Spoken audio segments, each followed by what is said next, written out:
Hey everyone, I got this article from our folks at IOP Science at the NASIG conference, and ever since I saw, oh, now I'm blanking on his name, the British guy I follow, who was having comments about folks doing reflection technology, I couldn't come up with the exact phrase I had just learned the other day from their sharing this particular article on a piece of chocolate.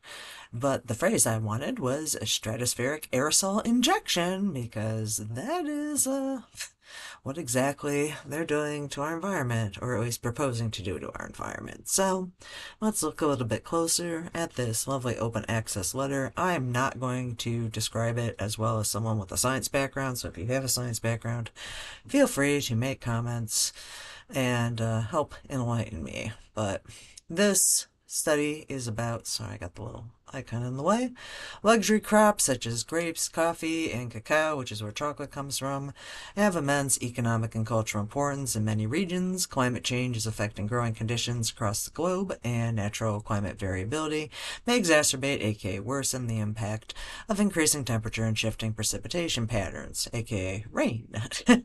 Leading to huge interannual variations in yield. So sometimes there'll be a lot of crops, sometimes there won't be, potentially resulting in revenue loss. Nobody wants that. So stratospheric aerosol injection, which we'll get back to here in a second, a form of solar climate intervention, has been proposed to potentially slow or reduce future surface temperature increases. And what exactly is that fun phrase that we have all learned and is my new favorite thing right now? So you look it up, and the AI immediately bumps you back with Wikipedia stance on it, which is that it's a proposed solar geoengineering technique to mimic global cooling effects of massive volcanic eruptions. And I find it funny that we don't, shame volcanoes for their part in climate change, but hey. So anyway, I clicked on this one because I was kind of surprised to see two startup companies, but it also has this great diagram which explains what you can essentially do is drop reflective particles that look very white because they're reflective. And strong winds will spread them around the globe where they can remain aloft for several years, but potential cooling or negative effects are obviously going to vary with the location and altitude of releasing said particles. And we get this idea from the fact that NASA estimated over 15 million tons of sulfur dioxide erupted by Mount Pinatubo in 1991 lowered the global temperature by 1 degree Fahrenheit for over a year. So that's a natural way of doing it, so why not monkey with nature? That's a great idea, right? And I'll admit I haven't read the rest of this, but I did zero in on the two startup companies. So one company has delivered sulfur dioxide to the stratosphere with balloons since 2022, and then last year a second company reported it received 75 million to develop and test tech for aircraft-based aerosol deployment. Now, that's commercial tech. Yeah. This is the U.S. Government Accountability Office, so take that for what it's worth, but we have some idea of how this works. Anyway, so a few studies have assessed how stratospheric aerosol injection may affect luxury crop growing conditions, and none have done so in the context of natural variability. Yeah, because we don't want to sit around looking with nature, really. But we compare daily and monthly output from two 10-member simulations with a a natural simulation to assess how luxury crop growing conditions may change with or without stratospheric aerosol injection. So for each year from 2036 to 2045, we use a composite of agroclimatic indices to determine whether a year has suitable conditions. We find that these stratospheric aerosol injection scenarios do not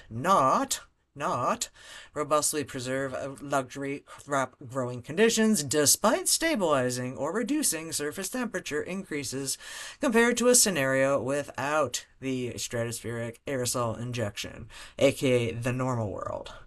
So yeah, we could cool the planet, but we're gonna lose all the cool stuff that we grow when we have heat. Natural variability leads to a large spread in outcomes across ensemble members, due in a large part to highly variable precipitation, aka rain, snow, what have you, and humidity responses, again more moisture, to stratospheric aerosol injection between members. So yeah, there's a much larger spread of outcomes unless you start tinkering with things. And why do we feel the need to tinker with things? And only 6 of the 18 regions assessed here do growing conditions improve in all climate realizations under stratospheric atmospheric injection, aerosol injection, excuse me, compared to the natural scenario. So here, reducing disease risk is a key way that stratospheric aerosol injection improves luxury growing crop conditions. Yeah, that makes sense if you block off enough solar radiation so that you can like kill diseases and stuff and have your crops last longer. Yeah, that's a good thing to do. There's also a large inter-ensemble member spread in 2036 to 2045 revenue under stratospheric aerosol injection, and I have no idea what that means. Business people, please explain. I could probably go ask AI, but yeah, a little confused on that one. Underscoring importance of including natural variability when assessing stratospheric aerosol injections' potential influence on luxury crops. Okay, so member spread, I'm gonna guess statistically spread is in like diversity of amount. Um, so yeah, underscoring importance of including natural variability.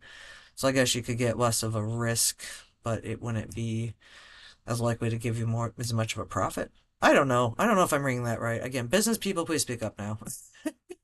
The signal is strongest in the stratospheric aerosol injection scenario with a lower temperature target, highlighting that scenario choice is also crucial in determining suitability for growing luxury crops under the stratospheric aerosol injection.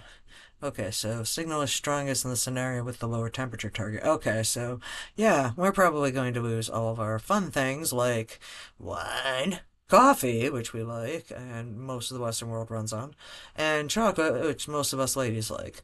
And I flipped these, and those of you who like totally understand charts and tables may appreciate them. I did not, because I'll admit, even being able to zoom in on the nice diagrams, I have no idea what I'm looking at. But I did want to share this because I think it proves that at least in scenarios, they're looking at what this stratospheric aerosol injection can do. And if you look at, so why this copy thing wants to hang out there. Sorry, world. There's quite a bit out there on the actual process itself. If I click you, okay. I don't know how I got the draw menu in there. I have no idea how to get rid of it either. Okay, well that's fun. Thank you for being with me. Yeah. Let me know your thoughts on that.